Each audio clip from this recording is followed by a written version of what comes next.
გამოძიებო კომისიის მორიგის ხდომა მიმდინარეობს განიხილავენ ქონებრივი უფლებების ხელყოფისა და 2004-2012 წლებში წამებისა და არაადამიანური მოპყრობის ფაქტებს. ხდომაზე მიწვეულები არიან გიული ავალიშვილი და ვალერი შოშიაშვილი. ნინო არღულიანი აშუქებს ხდომას და პირდაპირ ეთერში გვერდდება.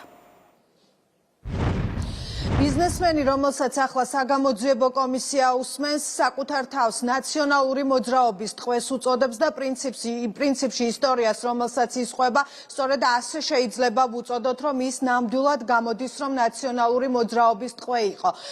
ისტორია კი 2006 წლიდან იწყება. ამ დროს ვალერი შოშიაშვილის ოჯახი ელექტროტექნიკისა და ჭურჭლის ბიზნეს ფლობს.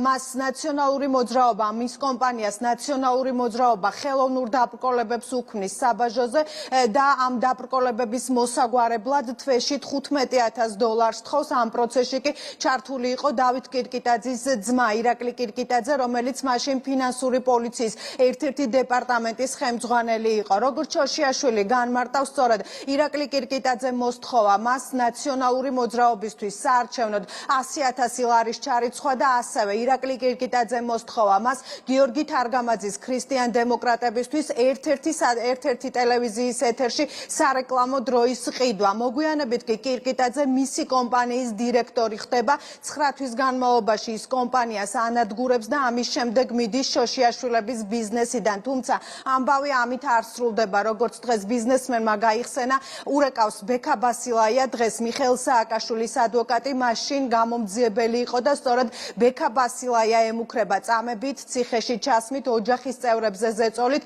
სანაცვლოდ იმისა, რომ მან ყველა ბიზნესი სწორედ მის სასარგებლოდ უნდა დათმოს. არც მეტი, არც ნაკლები ბასილაიამ, როგორც დღეს გამოსაკითხი პირიყვება, ბასილაიამ ბანკიდან $7,000 სესხი ისე გამოიტანა შოშიაშვილის სახელზე, რომ ამ პროცესში შოშიაშვილი თავად ჩართული არ ყოფილა. ეს ფული კი სჭირდებოდათ კახეთში ერთ-ერთი ქონების შესაძენად, რომელიც როგორც შოშიაშვილი განმარტავს, მას იძულებით შეაძენინეს. ბიზნესის სათავეში ედგა ჩემი მშობლები, დედაჩემი და მამაჩემი, რომლებიც ახორციელებდნენ ჭურჭლისა და ელექტროტექნიკის იმპორტს საქართველოში. 2005 წელს მე დავამთავრე უნივერსიტეტი, უკვე ამის შემდგომ მე აქტიურად ჩავერთე საოჯახო ბიზნესში. დაახლოებით 14 კონტეინერი იყო შემოსული. საბაჟოზე მოხდა რაღაც გაურკვეველი სიტუაცია იმისი, რომ მაშინდელმა ხელისუფლებამ მოითხოვა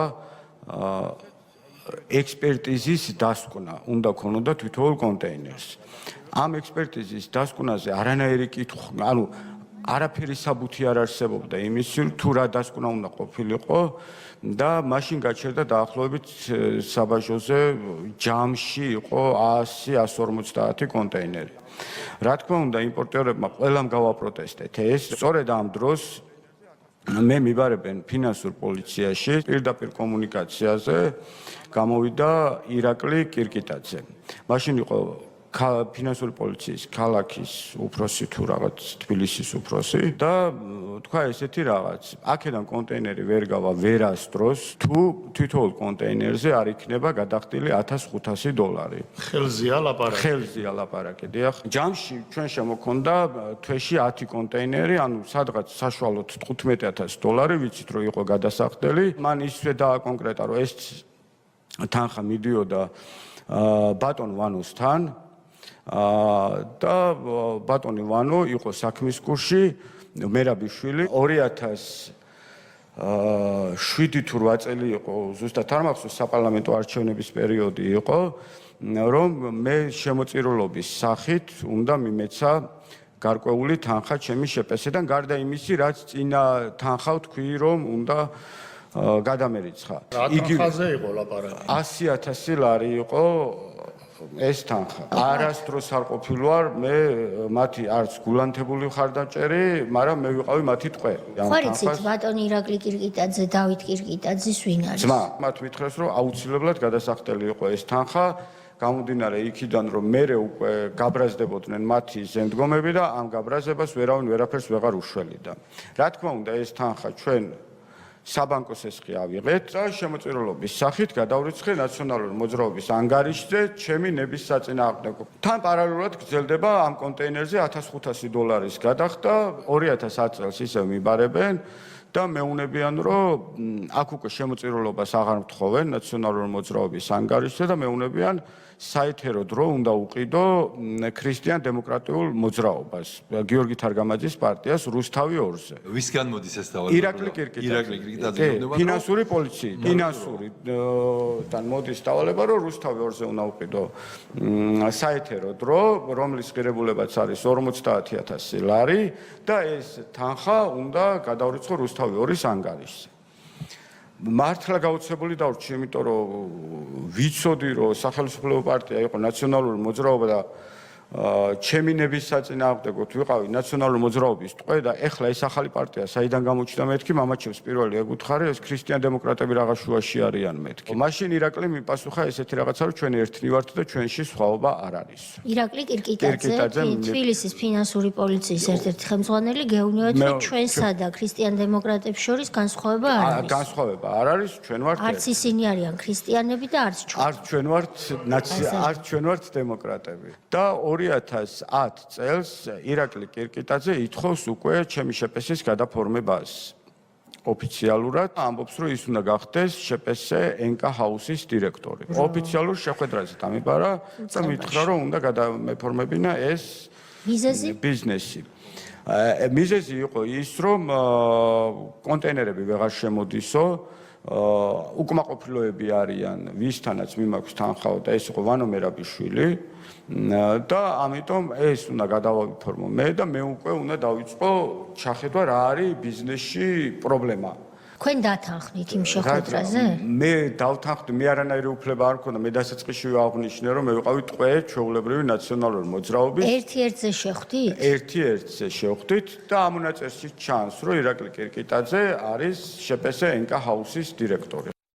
მივდივარ ბექა ბასილაიასთან ხუთშაბათ დღეს და იქ გავატარეთ ცხოვრებაში ყველაზე რთული 12 საათი პროკურატურის შენობაში. საუბრობდნენ რა მეთოდი უფრო აჯობებდა დასჯის. მეთოდებში იგულისხმებოდა ის, რომ დაეწყოთ ჩემი ოჯახის წევრებიდან დაჭერა და მე უფრო მარტივად ვიშოვიდი თანხას თუ არა. მეორე მეთოდი იყო ის, რომ მე წავსულიყავი გლდანში და მაგ დროს უკვე თავისავე ოთახში კომპიუტერზე რთავდა ადამიანის ისეთ კადრებს, რაც გლდანის ციხეში ხდებოდა და ეს ჩემთვის ძალიან რთული საყურებელი იყო და მე პირდაპირ ვუთხარი, რომ რა იყო ჩემგან გასაკეთებელი და რა უნდოდათ. ჩემ და უნებურად გულუბრყვილოდ ვუთხარი ესეთი რაღაც, რო ვიცოდი, რომ პროკურორი იყო ზურაბ ადეიშვილი. რა არის მეთქი, ესე რატომ წირავთ მეთქი, ჩემი შვილი და მისი შვილი დადიან ერთ სკოლაში თქო. კლასელები არიან მეთქი. მაშინ გაჩერდა ბექა ბასილაია დაახლოებით 20 წუთის განმავლობაში დამტოვა ოთახში მარტო და იმავე ოთახში შემოვიდა ზურა ადეიშვილი. და მეუნება, რომ ამ სიტყვების გამო მე უფრო დავისჯებოდი. ოთახში სადაც იმ 12 საათის განმავლობაში ვიყავი, მთელი კედელი იყო დაფარული ჩემი ოჯახის წევრების სურათებით. ჩემი ცირეწლოვანი შვილების სურათებით, ჩემი მეუღლის სურათით, ჩემი დის სურათით. მეუნებოდა ბექა ბასილაია, რომ ქონება, რომელიც ჩვენს ოჯახს ჰქონდა შეძენილი, უნდა ყოფილიყო გადაფორმებული კონკრეტულ პიროვნებაზე, აბსოლუტურად ყველაფერი, თავიდან ბოლომდე. 17 მაისს 2012 წლის დილის 10 საათზე მომდის SMS შეტყობინება, რომ კახეთში, ყვარლის მუნიციპალიტეტში, სოფელ გრემში იმართება აუქციონი, რომელ აუქციონზეც გამოდის ქონება, მისი საწყისი თანხა არის 100,000 ლარი და ბიჯის თანხა არის 30,000 ლარი. პროკურატურაში ავდივარ და მეუნება, რომ საქართველოს ბანკთან უკვე შეთანხმებულია, თვითონ ესაუბრა საქართველოს ბანკს და სესხი უკვე დამტკიცებულია ამ ყველაფრისთვის, რომ რაც გადასახდელი იქნება, საქართველოს ბანკმა უნდა სესხის სახით, დამატებითი სესხის სახით უნდა გასცეს. მან ჩემთან ერთადვე აიღო კიდე ტელეფონი, რომ უფრო მეტად დავერწმუნებინე და ესაუბრა ქეთევან გაბუნიას, საქართველოს ბანკის თანამშრომელს და უთხრა, რომ წინაზე რაც გესაუბრე, რომ ეს თანხა უნდა შოშიაშვილის ანგარიშზე დაჯდეს და შემდგომ უკვე უნდა გადაირიცხოს ყვალის მუნიციპალიტეტის ანგარიშზე, ხომ იცით? ბიზნესის რეკეტი წამება და არაადამიანური მოპყრობა. სწორედ ამ საკითხებს იკვლევს დღეს საგამოძიებო კომისია. კომისია დღეს ასევე გამოკითხავს გიული ავალიშვილსაც. მადლობა ნინო, ქრონიკის პირდაპირ ეთერში ნინო არღულიანი საუბრობდა.